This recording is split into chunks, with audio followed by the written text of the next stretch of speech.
What's up, guys? Russ Richardson here. Got the 2021 Black Label Lincoln Aviator. We're going to tell you all about it. If you guys aren't already, please make sure you subscribe to the channel. I really appreciate the support. Like and leave a comment below of what you'd like to see me review next. The Lincoln Aviator I will be reviewing today is just stickered at about over $83,000. It has just about every option on it that you can get in the Black Label.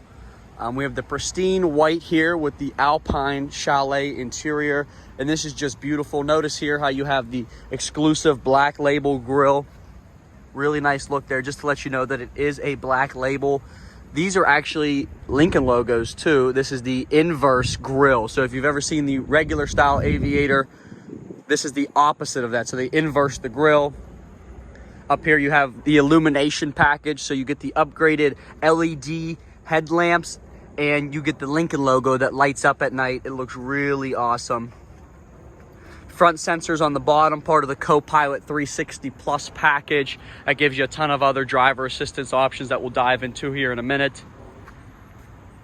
This also has the dynamic handling package too, so you can actually see that the vehicle is lowering because I walked up to it with the key fob.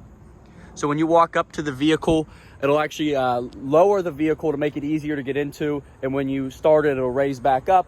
And then when you turn it off again, it'll lower for you. It's a really cool feature. An Aviator looks just as good from the side as it does from the front. I like to point out how they black out all the pillars in the middle of the vehicle. It gives you that really nice floating roof look. It's just a really nice look nowadays. A lot of cars are going with it, and the Lincoln Aviator pulls it off as good as anybody does.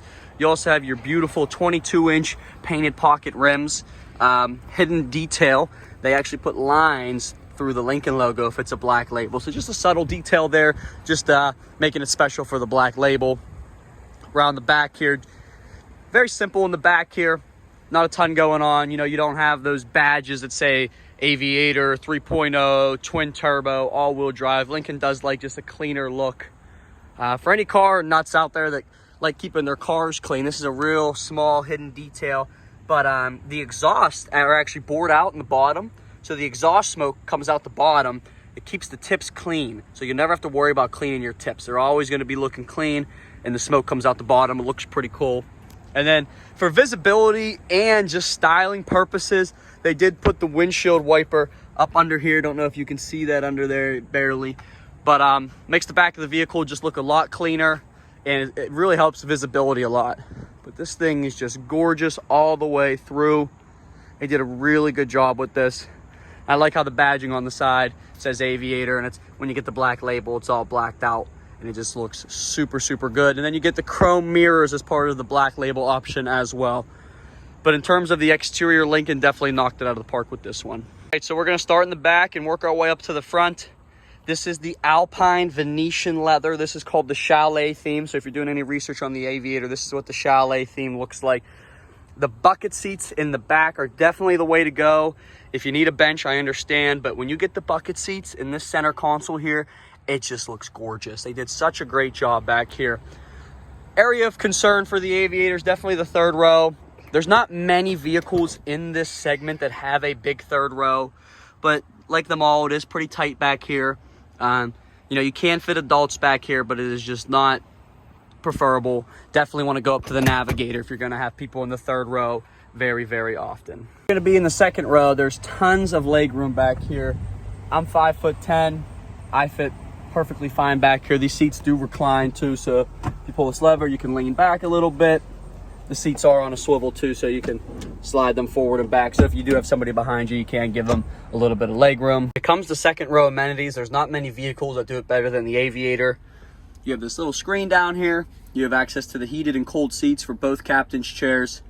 You can control your own climate for the second and third row. Even check the air quality.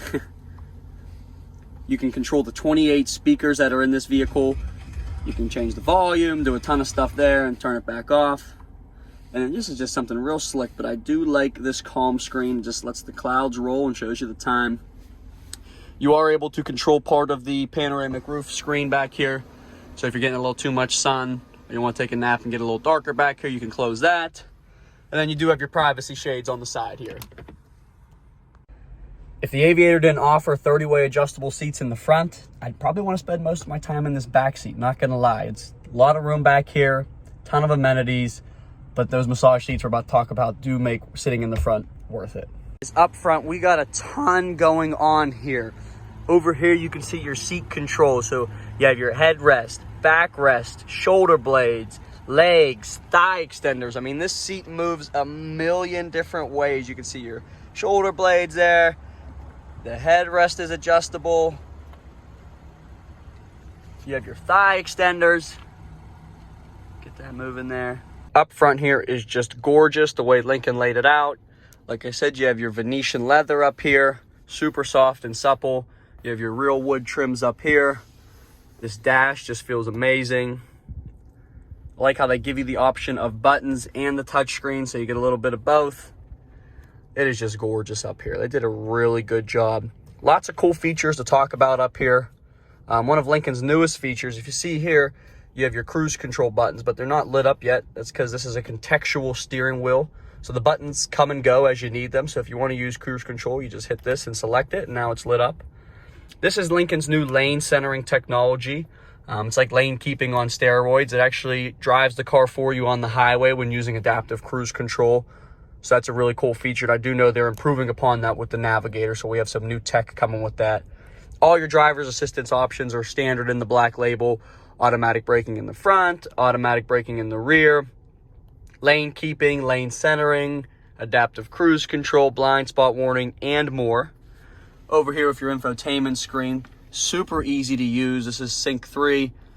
Sync 4 has rolled out, so you might be seeing that on the 22 Aviator, but for now, Sync 3 is super easy to use. You have all your controls along the bottom here.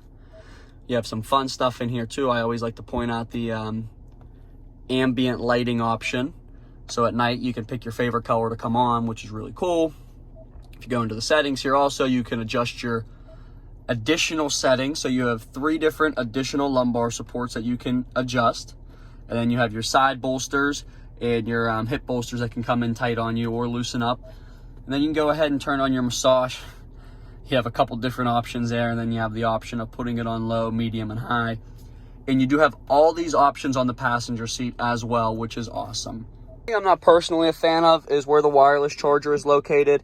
I mean, it works, it's great. I just don't like having the wireless charger in the center console. I'm 23 years old. I don't like putting my phone away. I like to have it just, if it was in here somewhere or somewhere a little closer where it's at reach, but I just don't like it in the center console. Just one little thing to mention. You do have your head-up display up there, a little tough to see, but you can see it there. Looks a lot better in person. There's a ton of more features to go over, but I'm trying to keep these videos short, sweet, and to the point. Those are definitely the main features in the Aviator. Comment down below what you'd like to see me review next, and if you have any questions about this Aviator, I'd be more than happy to answer them. Don't forget, I work at Beyond Lincoln in Monroeville. I actually sell these, so if you're interested in buying one and you're in the area or close, I'd work you a great deal on ordering or buying something we have in stock. And yes, this Aviator I'm reviewing is available for sale right now, so get it while it's here. Don't forget to subscribe, guys. We'll see you now.